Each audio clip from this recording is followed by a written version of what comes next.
ప్రకటించారు. ప్రమాదంలో గాయపడిన వారికి మెరుగైన వైద్య సేవలు అందించాలని సీఎం చంద్రబాబు ఆదేశించారు. మంత్రులు, అధికారులు వైద్య సేవలను పర్యవేక్షించాలని చంద్రబాబు ఆదేశించారు. ఈ ఘటనలో బస్సు పూర్తిగా దగ్ధం కాగా 14 మంది మృతి చెందారు. ప్రమాద ఘటనపై ప్రభుత్వం ప్రత్యేక దర్యాప్తు బృందం ఏర్పాటు చేసింది. గుంటూరు అడిషనల్ ఎస్పీ రవికుమార్ నేతృత్వంలో సిట్ విచారణ కొనసాగింది. ఈ బృందంలో ఒక డీఎస్పీ, 4 సీఐలు, 4 ఎస్ఐలు సభ్యులుగా ఉన్నారు. మార్కాపురం జిల్లా రాయవరంలో జరిగిన రోడ్డు ప్రమాదంలో 14 మంది మృతి చెందగా 27 మందికి గాయాలయ్యాయి. ప్రమాదంలో బస్సు పూర్తిగా దగ్ధమైంది. టిప్పర్ డీజిల్ ట్యాంక్ పగిలిపోవడంతో క్షణాల్లోనే మంటలు 2 వాహనాలకు వ్యాపించాయి. కొందరు కిటికీలు పగలగొట్టుకుని ప్రాణాలతో బయటపడ్డారు. స్థానికుల సహాయంతో పోలీసులు సహాయక చర్యలు చేపట్టారు. గాయపడిన వారిని మార్కాపురం ప్రభుత్వ ఆసుపత్రికి తరలించి చికిత్స అందిస్తున్నారు.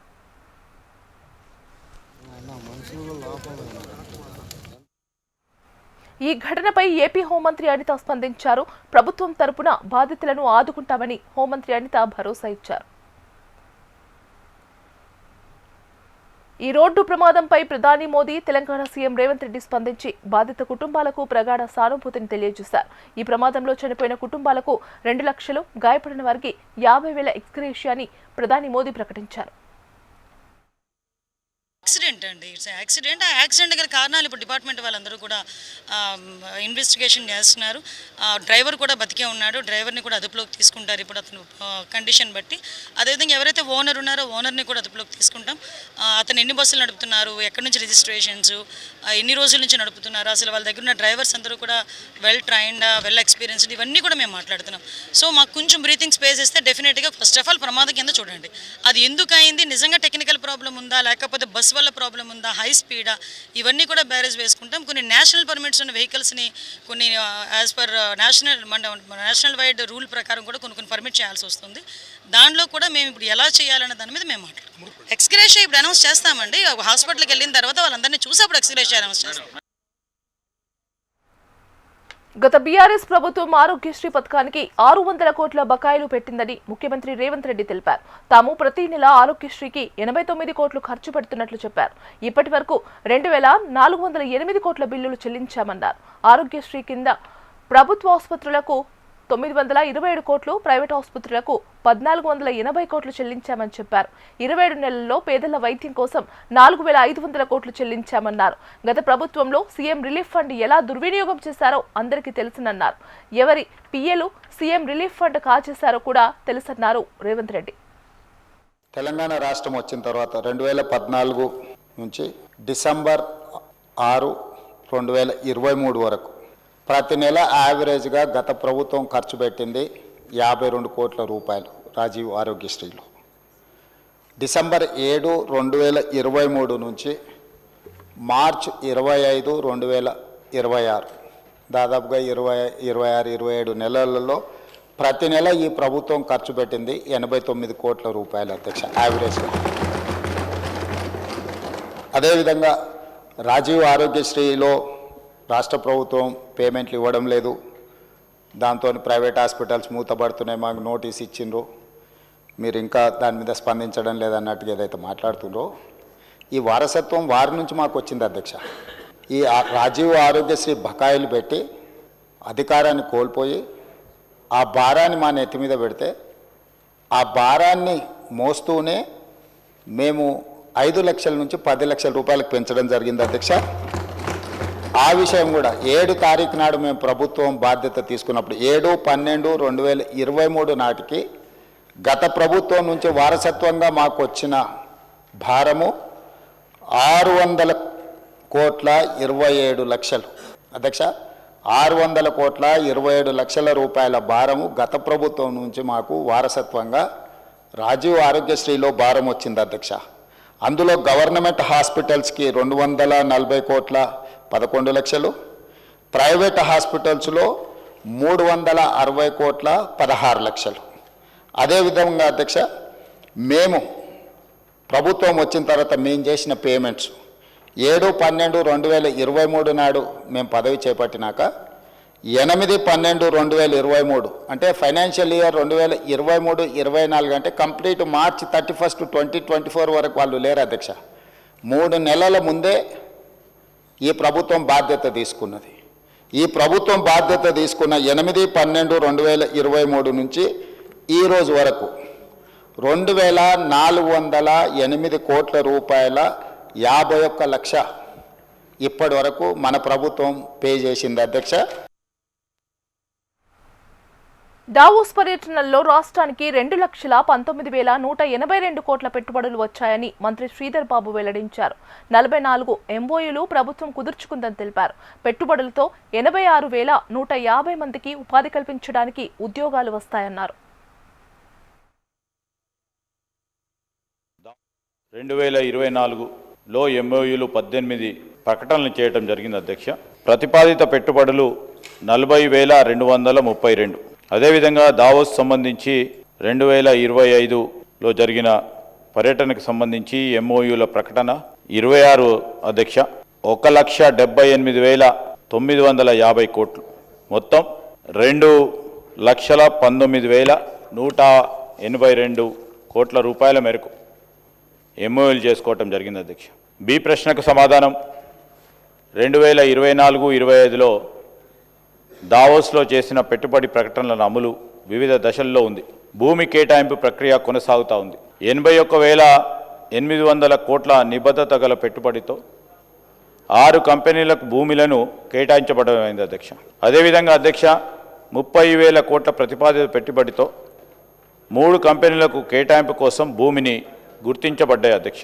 సి ప్రశ్నకు సమాధానం పెట్టుబడి ప్రకటనల కింద సుమారు 68,150 మంది వ్యక్తులకు ఉపాధి కల్పించడానికి వారు కట్టుబడి ఉన్నారని తెలియజేయటం జరిగింది అధ్యక్ష. 68,150 మందికి ఇప్పుడు వ్యక్తులకు ఉపాధి కల్పించడానికి ఈరోజు వచ్చిన పెట్టుబడులు సంకల్పిస్తాయి అధ్యక్ష.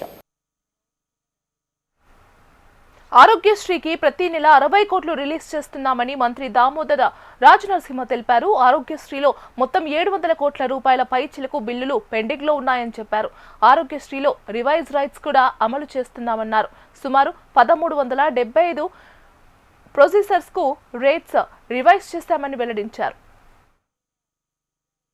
60 కోట్ల వరకు కమిట్మెంట్ తోటి రిలీజ్ చేస్తున్నాము. కానీ అయినా సుమారు ఓవరాల్గా స్క్రూటనైజ్డ్ బిల్లు 250 కోట్ల వరకు ఉంది. అన్స్క్రూటనైజ్డ్ ఇంకొక 250 కోట్లు ఉంది. ఓవరాల్గా 700 పైచిలకు పేమెంట్ చేయాలి అధ్యక్ష. ఈ పేమెంట్స్ అనేది ఇది కంటిన్యూస్ ప్రాసెస్. గ్రీన్ ఛానల్ అనేది వీళ్ళు ఇంప్లిమెంటెడ్.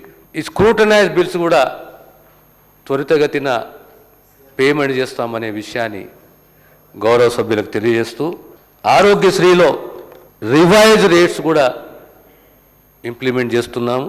సుమారు 1,375 ప్రొసీజర్స్కు రేట్స్ రివైజ్ చేశాము. అయినా ఈ మధ్యకాలంలో మళ్ళీ డిమాండ్ వస్తున్నది, revisit the rates, revision of rates for the procedures అని చెప్పి.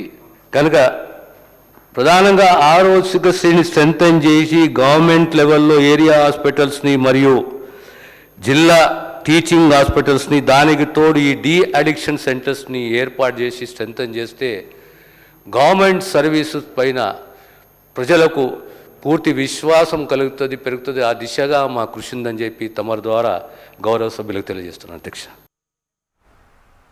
బీసీలకు 42% రిజర్వేషన్లకు కట్టుబడి ఉన్నామని మంత్రి వాకిటి శ్రీహరి స్పష్టం చేశారు. బీసీలంతా సంఘటితమై పోరాటాలు చేయాల్సిన అవసరం ఉందన్నారు. బీసీలకు రిజర్వేషన్లో తమ ప్రయత్నాల్లో ఎలాంటి లోపం లేదని చెప్పారు. మంత్రులుగా ఉంటూ బీసీలకు రిజర్వేషన్లు సాధించే వరకు పోరాటం చేస్తామని చెప్పారు. సంబంధించిన వెనుకబడ్డ జాతికి సంబంధించిన రిజర్వేషన్ ప్రక్రియలో కూడా ఖచ్చితంగా సంఘటితమై పోరాటం చేయాల్సిన అవసరం ఉందన్న మాట గుర్తు చేస్తూ, ఒకవేళ నిజంగా అడుక్కునేటువంటి మాటనే ఏంటే ఖచ్చితంగా ఈ చట్టంలో హైకోర్టు కానీ సుప్రీంకోర్టు దాకా వెళ్ళి కొట్లాడే వాళ్ళం కాదు అధ్యక్ష. అడుక్కుంటేనే కూర్చునే వాళ్ళం. ఎప్పుడైతే హైకోర్టులో ఇదే కాదు అని తేలిన తర్వాత షెడ్యూల్ 9లో వస్తేనే కానీ కాని తర్వాత బయటకు వచ్చి గేటు బయట చెప్పిన అధ్యక్ష. ఖచ్చితంగా మా ప్రయత్నంలో ఎలాంటి లోపము లేదు. మేము ప్రయత్న లోపం ఎక్కడ చేయలేదు. ఈ ఇచ్చిన మాటకు 42% రిజర్వేషన్ ప్రక్రియకు కట్టుబడే ఉంటాం. మేము ఇవ్వాల్సింది central government Bharatiya Janata party ఉంది కాబట్టి బీజేపీ ఇవ్వాలి. ఈయని పక్షాన రేపు మా మేనిఫెస్టో పెట్టుకుంటాం, రేపు మేము అధికారంలోకి వస్తాం, వచ్చినప్పుడు ఖచ్చితంగా బీసీలకు 42% రిజర్వేషన్ ప్రక్రియని ఖచ్చితంగా ఒప్పించే ప్రయత్నం చేసుకొని తీసుకుంటామన్న మాట గుర్తు చేస్తూ నా సోదరికి ఒక రిక్వెస్ట్ చేస్తా ఉన్నా, దయచేసి ఈ మాట మాట్లాడి అది కూడా అసెంబ్లీలో అడుక్కున్నామా ఇంకేంటి అడుక్కోవడానికి లేవు అధ్యక్ష. ఖచ్చితంగా అంబేద్కర్ గారు ఇచ్చిన చట్ట ప్రకారంగా హక్కులను సాధించుకోవడానికి బరాబర్ రికాజుగా పార్టీలో ఉండుకుంటూ కూడా, పార్టీలో మంత్రులమై ఉండి కూడా, ఖచ్చితంగా విప్లవమై ఉండి ఎమ్మెల్యేమై ఉండి కూడా ఖచ్చితంగా 42% రిజర్వేషన్ కోసం గలబెత్తి మాట్లాడతాం, కొట్లాడతాం, నిలదీస్తాం, సాధించుకునేంత వరకు పోరాటం చేస్తామని తెలియజేస్తూ శ్రీరామనవమి సందర్భంగా భద్రాచలంలోని మిథిలా కళ్యాణ మండపం వేదికగా స్వామివారి కళ్యాణం జరుగుతుంది. అందుకు సంబంధించిన ఏర్పాట్లను మంత్రి తుమ్మల పరిశీలించారు. సీఎం రేవంత్ రెడ్డి ప్రభుత్వం తరపున పట్టు వస్త్రాలు, ముత్యాల తలంబ్రాలు సమర్పించేందుకు విచ్చేయనున్నారని తెలిపారు. జిల్లా యంత్రాంగం సమన్వయంతో ప్రతి శాఖ తమ బాధ్యతలను సమర్థవంతంగా నిర్వర్తించాలని, భక్తులకు ఎటువంటి అసౌకర్యం కలగకుండా చర్యలు తీసుకోవాలని అధికారులను మంత్రి ఆదేశించారు.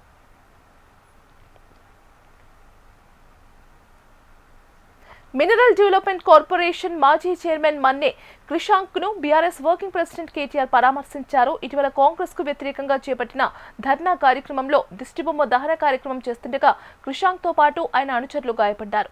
విషయం తెలుసుకున్న కేటీఆర్ క్రిషాంక్ నివాసానికి వెళ్లి పరామర్శించారు. ఈ సందర్భంగా కుటుంబ సభ్యులతో కొద్దిసేపు కేటీఆర్ ముచ్చటించారు.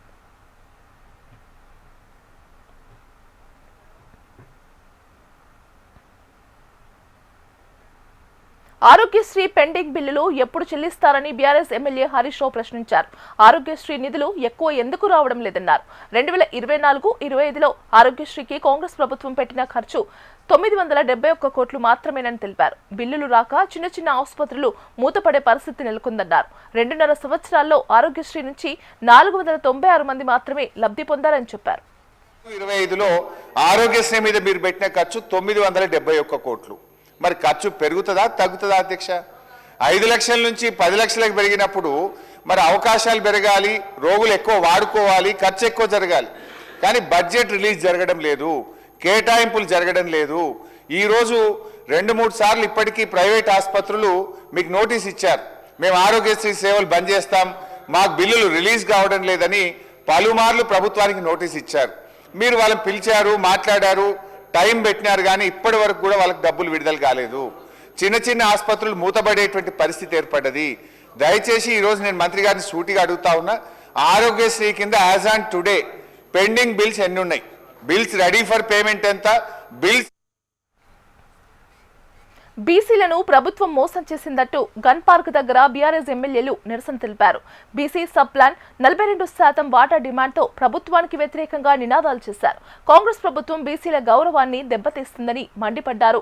మాజీ మంత్రి తలసాని శ్రీనివాస్ ఏడాదికి 20,000 కోట్ల బడ్జెట్ పెడతామని, తొలి ఏడాది 800 కోట్లు, రెండో ఏడాది 3,000 కోట్లు మాత్రమే ఖర్చు చేశారన్నారు.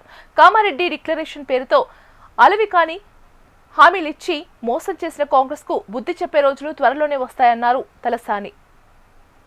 సమాజంలో 50% పైన ఉన్నటువంటి బీసీలకు మరి ఆ రోజు డెడికేషన్ కమిషన్ అని, చీవోలని, ఆర్డినెన్స్లని మరి కేంద్రంలో అక్కడ ఢిల్లీలో వెళ్ళి జంతర్ మంతర్ దగ్గర ఒక సర్కస్ నడిపించినటువంటి కాంగ్రెస్ మరి ఈరోజు రాష్ట్ర వ్యాప్తంగా ఉన్నటువంటి బీసీలు మరి రోడ్ల మీదకి వచ్చేటువంటి రోజులు ఆసన్నమైనవి అని చెప్పి నేను ఈ సందర్భంగా తెలియజేస్తూ, తప్పకుండా రాబో రోజుల్లో ఈ కాంగ్రెస్ ప్రభుత్వాన్ని బీసీలే బొంద పెడతారని చెప్పి నేను ఈ సందర్భంగా తెలియజేస్తూ ఉన్నాను. మీకు హామీలు ఇవ్వమని చెప్పిండి ఎవడు, మమ్మల్ని మోసం చేసి ఓట్లు వేయించుకొని ఈరోజు మరి అనేకమైనటువంటి సందర్భాలలో మరి మమ్మల్ని కించపరిచే విధంగా మొన్న లోకల్ బాడీ ఎలక్షన్లో జనరల్ స్థానాలలో కూడా బీసీలు గెలిచినటువంటిది, అది దేనికి సంకేతం ఒకసారి గుర్తుంచుకోవాల్సినటువంటి అవసరం ఉంది. మరి మా 9 సంవత్సరాల కాలంలో 45,000 కోట్ల రూపాయలు ఖర్చు చేసినటువంటి ఘనత, గ్రామీణ ఆర్థిక వ్యవస్థ బలోపేతం కావాలని చెప్పి కులవృత్తులని పెద్ద ఎత్తున ప్రోత్సహించినటువంటి ఘనత కూడా కేసీఆర్ గారి నాయకత్వంలో జరిగింది. కానీ ఈ కాంగ్రెస్ ప్రభుత్వం వచ్చిన తర్వాత మోసాలు చేయడమే కాకుండా అన్ని డ్రామాలు నడిపించారు. ఆ రోజు 42% రిజర్వేషన్, అది 9th షెడ్యూల్లో పెడితే తప్ప జరగదని చెప్పి మేము పదే చెప్పినా ఒక మోసపూరితంగా అసెంబ్లీలో పెట్టి తీర్మానం చేసి ఢిల్లీకి పంపించడం. గతంలో కూడా కేసీఆర్ గారు కూడా తీర్మానం చేసి పంపించారు. కాబట్టి అనేకమైనటువంటి అలివి కానీ హామీలు ఇచ్చినటువంటి ప్రభుత్వానికి రాబో రోజుల్లో మరి బుద్ధి చెప్పడానికి రాష్ట్రంలో ఉన్నటువంటి బీసీ వర్గాల ప్రజలందరూ సన్నద్ధంగా ఉన్నారని చెప్పి నేను ఈ సందర్భంగా తెలియజేస్తా ఉన్నా. బీఆర్ఎస్ అధికారంలోకి వస్తే ఆసుపత్రులు ఎప్పుడో పూర్తయ్యాయి అన్నారు మాజీ మంత్రి హరీష్ రావు. 2014 జూన్ 2వ తేదీ వరకు ఆరోగ్యశ్రీకి నెలకు 32 కోట్లు ఖర్చయ్యేవని అన్నారు. 2023 వరకు ఆ ఖర్చు 68 కోట్లకు పెరిగిందన్నారు. ఇవాళ 89 కోట్లు పెరిగిందంటున్నారు. అయితే ఈ పెరుగుదల సహజంగానే ఉంది తప్ప కొత్తగా చేసిందేమీ కనిపించడం లేదన్నారు మాజీ మంత్రి హరీష్ రావు. ఏపీ కేబినెట్ కీలక నిర్ణయం తీసుకుంది. అమరావతికి చట్టబద్ధత కల్పిస్తూ మంత్రివర్గం తీర్మానం చేసింది. ఏపీ పునర్విభజన చట్టం 2014లోని సెక్షన్ 5ను సవరించాల్సిందిగా నిర్ణయించింది. కొత్త రాజధాని సిఆర్డీఏ పరిధిలోకి అమరావతి పేరును మార్చాలని ప్రతిపాదించింది. ఎల్లుండి ఏపీ అసెంబ్లీలో 4 గంటల పాటు అమరావతిపై చర్చించి తీర్మానించాలని నిర్ణయించింది. అనంతరం తీర్మానాన్ని కేంద్రానికి ఏపీ ప్రభుత్వం పంపనుంది. పునర్వ్యవస్థీకరణ చట్టం 2014లోని సెక్షన్ 5ను సవరించాలని భారత ప్రభుత్వాన్ని కోరుతూ ఏపీ అసెంబ్లీలో ప్రత్యేక తీర్మానం చేయడానికి కేబినెట్ ఆమోదం తెలిపింది. ఈ సవరణ ప్రతిపాదనల కింద సెక్షన్ 5లోని సబ్సెక్షన్ 2లో అమరావతి వద్ద ఎట్ అమరావతి అనే పదాన్ని చేర్చాలని మరియు సెక్షన్ 5 వివరణకు మరియు అమరావతి అనగా ఏపీ రాజధాని ప్రాంత అభివృద్ధి ప్రాధికార సంస్థ ఏపీసీఆర్డీఏ చట్టం 2014 కింద నోటిఫై చేయబడిన రాజధాని నగర ప్రాంతాలు కూడా కలిసి ఉంటాయి అనే పదాలను చేర్చాలని తీర్మానించారు. దాన్ని కేబినెట్ ఆమోదం తెలిపిందని చెప్పేసి మనం చేస్తాం. దీనికి సంబంధించి ఆంధ్రప్రదేశ్కి సంబంధించిన క్యాపిటల్ అమరావతికి 5 సంవత్సరాల్లో జరిగిన తంతు ఏమిటో, ఏ విధంగా రాజధాని లేని రాష్ట్రంగా ఏ విధంగా వెనకబడిపోయింది మనందరికీ తెలిసిందే. మరి 2014-19 మధ్యలో అమరావతిని రాజధానిగా ఏర్పాటు చేసినా కూడా తర్వాత వచ్చిన ప్రభుత్వం రాజకీయ దుక్తతో కానివ్వండి, రాజకీయ కక్షతో కానివ్వండి, లేకపోతే ప్రాంతం మీద కక్షతో కానివ్వండి, డీసెంట్రలైజ్ పేరు మీద ఏపీసీఆర్డీ యాక్ట్ని రిపీల్ చేసి దేశంలో తొలిసారిగా పీఎన్జీ ప్రోత్సాహానికి ఏపీ ప్రభుత్వం ప్రత్యేక చర్యలు తీసుకుంటుందని మంత్రి నాదెండ్ల మనోహర్ అన్నారు. పర్యావరణ పరిరక్షణ, ఎనర్జీ కన్సర్వేషన్ లక్ష్యంగా ప్రభుత్వం పనిచేస్తుందన్నారు. విజయవాడ, గుంటూరు, తిరుపతి, నెల్లూరు, విశాఖ, కాకినాడ, కర్నూలులో పీఎన్జీ కనెక్షన్లు విస్తరిస్తామన్నారు. రాష్ట్రంలో గ్యాస్ కొరత లేదని, సోషల్ మీడియాలో వచ్చే వదంతులను ప్రజలు నమ్మవద్దని మంత్రి నాదెండ్ల మనోహర్ సూచించారు. వరకు మనకి వినియోగించుకుంటున్నారు. వాళ్ళందరికీ కూడా ఒక టార్గెట్గా పెట్టుకుని రాబోయే రోజుల్లో మేము ఈ అవేర్నెస్ ప్రోగ్రామ్ ప్రజల్లోకి తీసుకెళ్తాం. ప్రతి ఒక్కరూ సహకరించమని, ఈ కార్యక్రమంలో భాగస్వాములు అవ్వమని మనస్ఫూర్తిగా మన పౌరులందరికీ కూడా పౌర సరఫరాల శాఖ నుంచి మేము ఈ సమాచారం అందిస్తాం. మన రాష్ట్రంలో ఎక్కడ కూడా మీకు గ్యాస్ విషయంలో కానివ్వండి, పెట్రోల్ విషయంలో కానివ్వండి, డీజిల్ విషయంలో కానివ్వండి కొరత లేదు. ఒక్క ఇండస్ట్రియల్ యూసేజ్ కోసం మాత్రం కేంద్ర ప్రభుత్వం ఇచ్చిన నిబంధనల మేరకు వాళ్ళకి 10% అని ఇనిషియల్గా మనం అందించాం. 10%ని 20%కి పెంచాం. అది కూడా ఇప్పుడు మనకి ఈ వారంలో పాఠశాలలు, విద్యా సంస్థలు, హాస్టల్స్ ఇవన్నీ కూడా వేసవి సెలవుల కోసం ఇస్తాం. కాబట్టి ఆ వచ్చిన స్టాక్ని దాన్ని కూడా డైవర్ట్ చేయమని జాయింట్ కలెక్టర్స్కి మా కమిషనర్ గారు ఆల్రెడీ ఇన్స్ట్రక్షన్స్ ఇవ్వడం జరిగింది. ప్రతిరోజు మేము యావరేజ్గా సుమారు 2,70,000 మందికి మేము గ్యాస్ సిలిండర్స్ మేము అందిస్తున్నాం. కొన్ని రోజుల్లో 3,40,000 మందికి కూడా మేము అందించాం. కాబట్టి ఎక్కడ కూడా ఇది ఈ కొరత ఉందనే భావన కాదు. దయచేసి అర్థం చేసుకోవాల్సింది ఏంటంటే, ఒక 2 రోజులు ఇటువంటి సమాచారం క్షేత్రస్థాయిలో కావాలని ఒక భయోందనలు సృష్టించడానికి తీసుకెళ్తున్నారు. కాబట్టి ప్రజలు రియాక్ట్ అయ్యి 2 లక్షల బుకింగ్లు కాస్త ఒకే రోజున 5 లక్షల బుకింగ్లు చేయడం వలన బ్యాక్ ఎండ్ గ్యాప్ వచ్చింది తప్ప డెలివరీస్లో ఎక్కడ కూడా ఈ 3 ఆయిల్ కంపెనీస్ చాలా అద్భుతంగా రాత్రింబగలు కృషి చేసి ఈ కొరత లేకుండా వాళ్ళు చూసుకుంటున్నారు. దానికి మా డిపార్ట్మెంట్ నుంచి అన్ని విధాలుగా సహకరించుకుంటూ ముందుకెళ్తున్నాం. బ్రహ్మానందరెడ్డి స్టేడియం ఎంతో మంది క్రీడాకారులను తయారు చేసిందని కేంద్ర మంత్రి పెంపసాని చంద్రశేఖర్ అన్నారు. గుంటూరు జిల్లా బ్రహ్మానందరెడ్డి స్టేడియం అభివృద్ధి పనులకు కేంద్ర మంత్రి శంకుస్థాపన చేశారు. ఖేలో ఇండియా కార్యక్రమంలో భాగంగా స్టేడియం అభివృద్ధికి 14 కోట్ల నిధులు మంజూరయ్యాయని తెలిపారు. క్రీడలను ప్రోత్సహించిన ఏకైక ముఖ్యమంత్రి చంద్రబాబు అని కేంద్ర మంత్రి పెమ్మసాని చంద్రశేఖర్ అన్నారు. క్రీడలు అనేది ఈరోజు అత్యంత ముఖ్యమైనటువంటి విషయం. ఎందుకంటే క్రీడలు మనిషిలో ఒక క్రమశిక్షణని, ఒక ఐక్యతని, ఒక చరిత్రకు కూడా పునాది వేసేటువంటి కార్యక్రమం క్రీడలు. ఈ సెల్ ఫోన్ యుగంలో క్రీడలు మర్చిపోవడం వల్ల ఎంత ప్రాబ్లం అవుతుందో మనం అందరం చూస్తూ ఉన్నాం. అయితే అదేవిధంగా ఈ స్టేడియం కూడా విపరీతమైనటువంటి చరిత్ర ఉంది. ఇక్కడ కూర్చున్న వాళ్ళందరికీ తెలుసు. ఆ రోజున ఉన్నటువంటి ముఖ్యమంత్రి గారు కాసు బ్రహ్మానందరెడ్డి గారు చేసినటువంటిది. అన్న నందమూరి తారక రామారావు గారు ఆ రోజు ఈ స్టేడియాన్ని ఓపెన్ చేశారు 1983లో. అంటే ఆ రోజుల్లో అనేక మంది గొప్ప గొప్ప మ్యాచ్లు జరిగినాయి. కపిల్ దేవ్ కూడా ఇక్కడ ఆడారని చెప్తా ఉన్నారు. అజారుద్దీన్, ఇట్లా అనేక మందిని ఈ ప్రాంతం నుంచి దేశానికి పరిచయం చేసినటువంటి పరిస్థితి. అయితే ఆంధ్రప్రదేశ్ రాజధానిగా అమరావతికి పూర్తి స్థాయి చట్టబద్ధత కల్పించే దిశగా కీలక అడుగు పడిందని స్పీకర్ ఆయన్న పాత్రుడు అన్నారు. రాజధాని అమరావతి చట్టబద్ధత కోసమే అసెంబ్లీ ప్రత్యేక సమావేశం నిర్వహిస్తున్నామని తెలిపారు. వెలగపూడిలోని సచివాలయంలో స్పీకర్ సమావేశం నిర్వహించారు. మార్చి 28వ తేదీ ఉదయం 11 గంటలకు అసెంబ్లీ ప్రత్యేక సమావేశం జరగనుందని చెప్పారు. అమరావతిని రాజధానిగా గుర్తించాలనే అంశంపై ఇప్పటి వరకు చట్టపరమైన స్పష్టత లేదని పేర్కొన్నారు. ఈ లోటును భర్తీ చేసేందుకే ప్రత్యేక సమావేశాన్ని ఏర్పాటు చేస్తున్నామని వివరించారు. విజయవాడ, అమరావతి ప్రాంతమే రాష్ట్ర రాజధానిగా ఉండాలని అసెంబ్లీలో ఏకగ్రీవ తీర్మానం చేసి కేంద్ర ప్రభుత్వానికి పంపుతామని స్పీకర్ స్పష్టం చేశారు. అని చెప్పి నిర్ణయం తీసుకున్నారు. అంటే మాకు ఫోన్ వచ్చింది 2 రోజుల క్రితం. అసెంబ్లీలో తీర్మానం చేసి అమరావతి రాజధానిగా ఉండాలని చెప్పి అసెంబ్లీలో ఒక తీర్మానం చేసి పంపించుకున్నారు. ఇమీడియట్గా 4వ తారీఖునేమో పార్లమెంట్లో పెట్టి దాన్ని చట్టం చేస్తారు. అంటే రేపు 28 అసెంబ్లీ పెట్టాను. 28 అసెంబ్లీ ఉదయం 11 గంటలకు స్టార్ట్ అవుతుంది, సాయంత్రం వరకు జరుగుతుంది. ఆ టైంలో అమరావతి రాజధాని కావాలని చెప్పి చర్చ జరుగుతుంది. చర్చ జరిగి అందరం కలిసి ఏకగ్రీవంగా తీర్మానం చేయమని చెప్పి కోరుతాను నేను. అప్పుడు అందరూ కలిసి తీర్మానం చేస్తారు. తీర్మానం చేస్తే తీర్మానం కాపీని నేను పార్లమెంట్ పంపిస్తాను.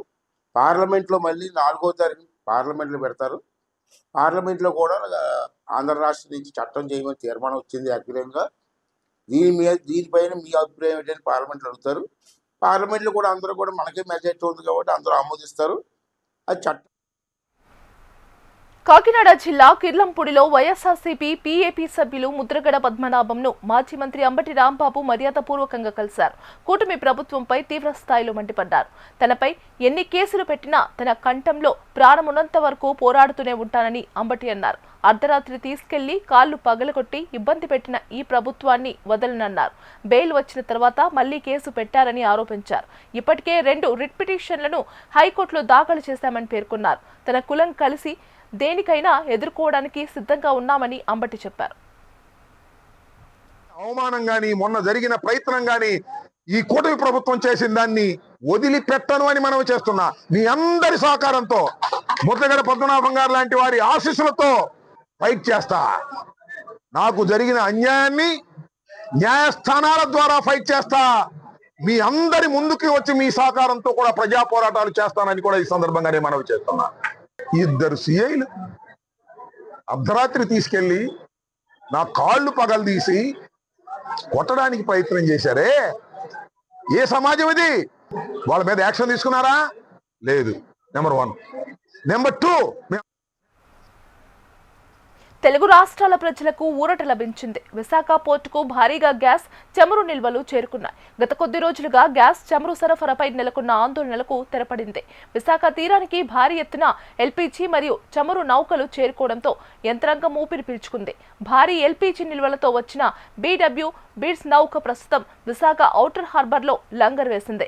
ఎల్పీజీతో పాటు ఇప్పటికే MT పెట్రోయిట్ అనే చమురు నౌక విశాఖ పోర్టుకు చేరుకుంది. ఈ భారీ నిల్వలతో నగరంలో పరిసర ప్రాంతాల్లో నెలకొన్న గ్యాస్, ఆయిల్ కొరత తక్షణమే తీరనుంది. నౌకల నుంచి నిల్వలను అన్లోడ్ చేసి త్వరితగతిన సరఫరా కేంద్రాలకు పంపేలా అధికారులు ఏర్పాట్లు చేస్తున్నారు. రాబోయే రోజుల్లో సప్లై లైన్ పుంజుకుంటుందని, ప్రజలు ఆందోళన చెందాల్సిన అవసరం లేదని యంత్రాంగం ధీమా వ్యక్తం చేస్తోంది. ప్రపంచ రాజకీయ నేతల్లో తనదైన ముద్ర వేస్తూ వస్తోన్న ప్రధాని నరేంద్ర మోదీ మరోసారి అగ్రస్థానాన్ని సంపాదించారు. ఇటీవలే అత్యధిక కాలం పరిపాలకుడిగా పనిచేసిన రికార్డు సాధించిన ప్రధాని ప్రజాదరణలో తనకు మించిన లీడర్ లేరని నిరూపించారు. ఇటీవల అమెరికాకు చెందిన మార్నింగ్ కన్సల్ట్ అనే సంస్థ నిర్వహించిన సర్వేలో మోదీ నెంబర్ 1 స్థానాన్ని సంపాదించారు. మార్చి 2 నుంచి 8 వరకు సర్వే నిర్వహించిన మార్నింగ్ కన్సల్ట్ అందుకు సంబంధించిన రిపోర్ట్ను వెల్లడించింది. నాయకుడిగా 68% ప్రజల నుంచి మోదీకి మద్దతు లభించినట్లు తెలిపింది. ఇవి bulletin updates. Stay tune to HN TV.